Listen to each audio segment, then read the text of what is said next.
नमस्कार। बहुत स्वागत है आप सभी दर्शकों का कुंभ राशि के लिए सूर्य राशि परिवर्तन के इस वीडियो में। 10 गुना बली होंगे सूर्यदेव, उच्च की राशि में सूर्य का गोचर। जी हाँ, ग्रहों के राजाधिराज भगवान भुवन भास्कर सूर्यदेव 14 अप्रैल को राशि परिवर्तन करके अपनी उच्च की राशि मेष राशि में गोचर करेंगे और 15 मई तक मेष राशि में ही रहेंगे। सूर्य का ये गोचर हम सभी के लिए बेहद महत्वपूर्ण है, क्योंकि जब कोई ग्रह स्वराशि, मित्र राशि या उच्च की राशि में गोचर करता है तो वो अपना सर्वश्रेष्ठ फल प्रदान करने में सक्षम होता है। तो इस एक माह में सूर्य देव 10 गुना अधिक बली होंगे और अपने कारक तत्वों से संबंधित फल भी प्रदान करेंगे। तो कुंभ राशि के जातकों को इस गोचर का किस तरह का लाभ मिलेगा, इसी बात पर चर्चा करेंगे इस वीडियो में। लेकिन उससे पहले मैं आपको ये बताऊंगा कि सूर्यदेव क्या हैं, किस तरह से आप सूर्यदेव से ज़्यादा लाभ ले सकते हैं। फिर उसके बाद चर्चा करेंगे कि कुंभ राशि के जातकों की गोचर कुंडली के किस भाव में सूर्यदेव का गोचर है और उससे क्या लाभ मिलेगा। ये विश्लेषण आपकी चंद्र राशि के आधार पर किया जा रहा है। सूर्य क्या है, सूर्य का महत्व क्या है, इसे समझिए। सूर्य ग्रहों के राजा हैं और इस पृथ्वी पर जीवन, प्रकाश और ऊष्मा सूर्य से ही मिलती है। ज्योतिष शास्त्र में सूर्य को तेज, बल, आरोग्य, आत्मविश्वास, आत्मा और नेतृत्व क्षमता का कारक माना गया है। सूर्य ग्रहों के राजा हैं और सभी ग्रह सूर्य के चारों तरफ चक्कर लगाते हैं। और अगर जन्म कुंडली में सूर्य अच्छे हैं और बुध, गुरु, शुक्र भी अच्छे हुए तो राजसी वैभव और राजसी सुख प्रदान करते हैं। सूर्य को शासन, सत्ता, गवर्नमेंट का कारक माना गया है।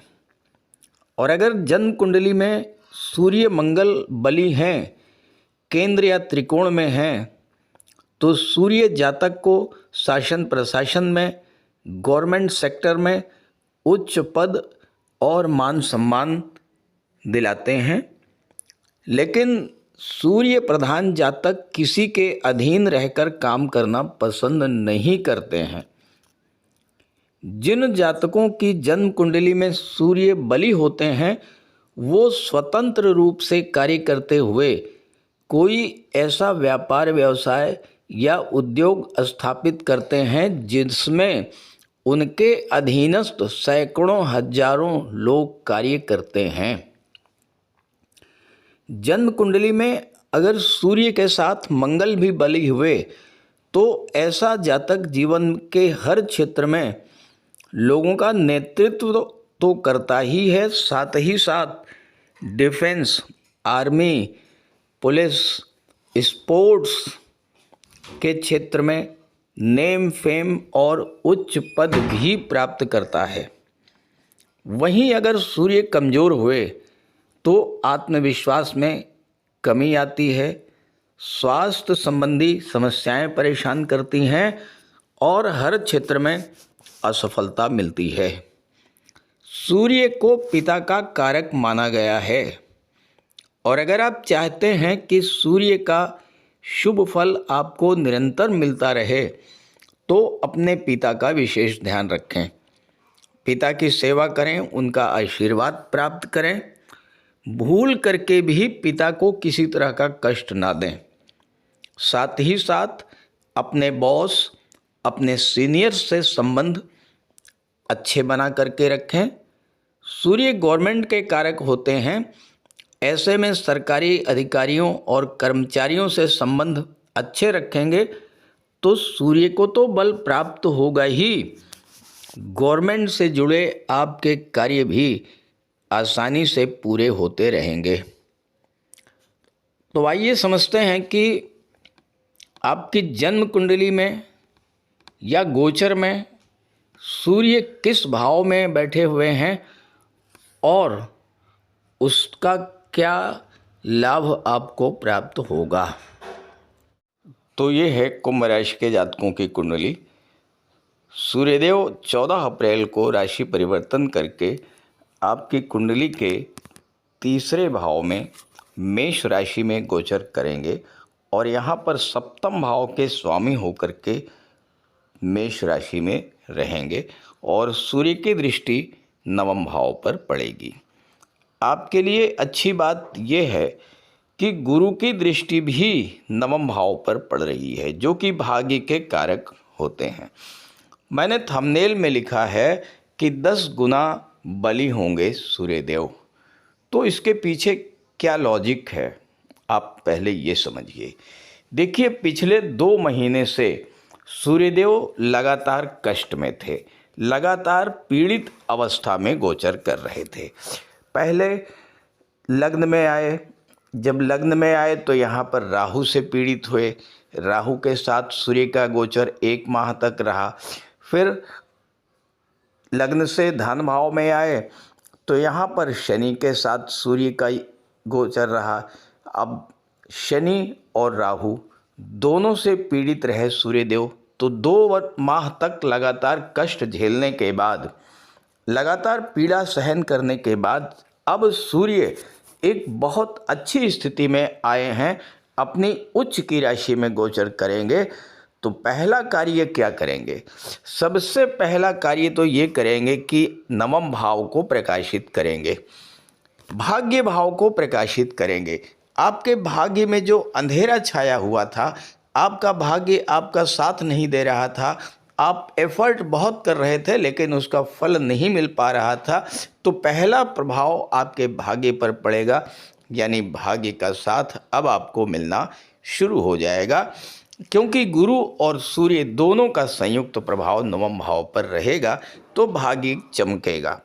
और देखिए, भाग्य अगर चमक गया तो फिर वो आदमी अगर मिट्टी को भी छू ले तो वो सोना बन जाती है। कर्म भी प्रकाशित होगा और भाग्य भी प्रकाशित होगा। तीसरा भाव आपके पराक्रम पुरुषार्थ का है, तो यहाँ पर सूर्य आपके कॉन्फिडेंस लेवल को बढ़ाएंगे, आपके अंदर एक नई ऊर्जा का संचार, आपका आत्मविश्वास बढ़ेगा, आत्मबल बढ़ेगा और साथ ही साथ भाग्य।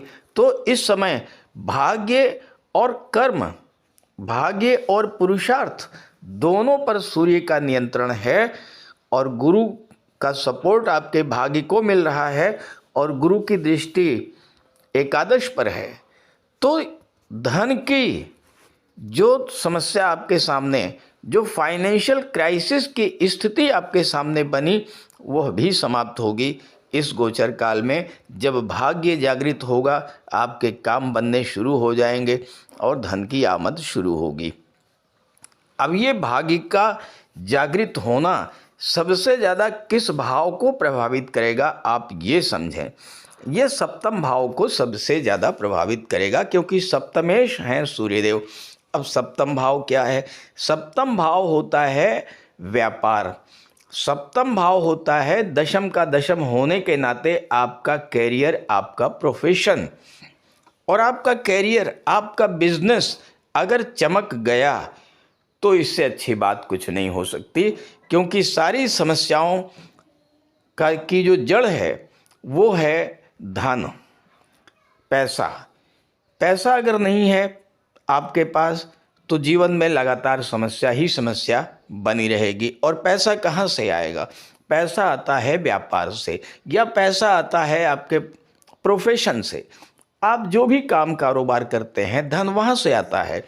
तो आपके बिजनेस को प्रकाशित कर देंगे, आपके बिजनेस को चमका देंगे, आपके कैरियर को चमका देंगे, तो फिर आपको धन की प्राप्ति होनी शुरू होगी।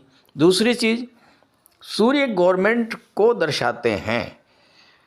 आपके नौकरी में, आपके व्यापार में किसी तरह के सरकारी अधिकारियों, सरकारी कर्मचारियों का सहयोग नहीं मिल रहा था, या आप कोई गवर्नमेंट टेंडर, कोई गवर्नमेंट प्रोजेक्ट पाना चाहते थे, वो नहीं मिल पा रहा था। क्यों नहीं मिल पा रहा था?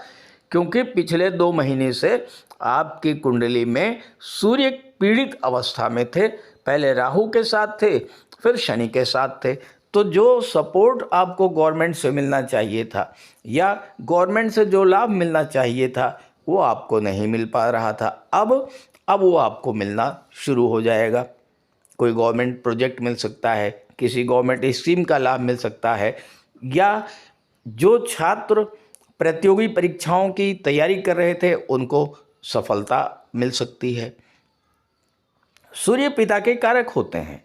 पिछले 2 महीने से अगर आपके पिता का स्वास्थ्य खराब चल रहा था और या फिर पिता के साथ किसी कारण से आपके रिलेशंस खराब चल रहे थे, तो जैसे ही सूर्य यहाँ पर 14 अप्रैल को 3rd हाउस में आएंगे, आप देखिएगा कि आपके पिता के स्वास्थ्य में भी इम्प्रूवमेंट आएगा और आपके रिलेशंस भी पिता के साथ सुधरेंगे। क्योंकि सूर्य जो होते हैं वो आरोग्य के कारक होते हैं। क्योंकि सूर्य अभी तक पीड़ित थे, इसलिए आपके पिता को भी कष्ट मिल रहा था। सूर्य 3rd हाउस में थे। 3rd हाउस क्या है? 3rd हाउस आपकी कम्युनिकेशन पावर को दर्शाता है। आप अपनी बात दूसरों के सामने किस तरह से, कितने प्रभावी तरीके से रख पाते हैं, ये 3rd हाउस दर्शाता है। अब 3rd हाउस में सूर्य का आ जाना यानी बहुत सारी ऐसी बातें, बहुत सारी ऐसी चीज़ें जो आप लगातार सहन करते चले आ रहे थे और आप उसका विरोध नहीं कर पा रहे थे, चाहे वो आपके घर परिवार में हो, चाहे बिजनेस में हो, चाहे नौकरी में हो, कहीं पर भी हो सकता है कि आपको लगातार क्रिटिसाइज किया जा रहा हो, लगातार आपकी आलोचना की जा रही हो और आप उसका जवाब नहीं दे पा रहे थे। अब क्या है, आपकी कम्युनिकेशन पावर बढ़ेगी, आपकी वाणी में बल होगा। तो अब क्या है कि आप अपने विरोधियों को, जो आपकी आलोचना कर रहे थे, जो आपको क्रिटिसाइज कर रहे थे, ऐसे लोगों को भरपूर जवाब दे पाएंगे, अपना वर्चस्व स्थापित कर पाएंगे, अपने स्टेटस को ग्रो कर पाएंगे और आपके मान सम्मान में वृद्धि भी होगी सूर्य के इस गोचर काल में। भले ही आपके जीवन में 7.5 का 2nd 3rd फेज चल रहा है, शनि धन भाव में बैठे हैं, लेकिन पिछले 2 महीनों से सूर्य का जो सपोर्ट आपको नहीं मिल पाया, अब वो सपोर्ट जब आपको मिलेगा तो 7.5 जन कष्टों से भी आपको राहत मिलनी शुरू हो जाएगी। क्योंकि शनि का अंधेरा आपके जीवन से दूर होगा और सूर्य का उजाला आपके जीवन में फैलेगा।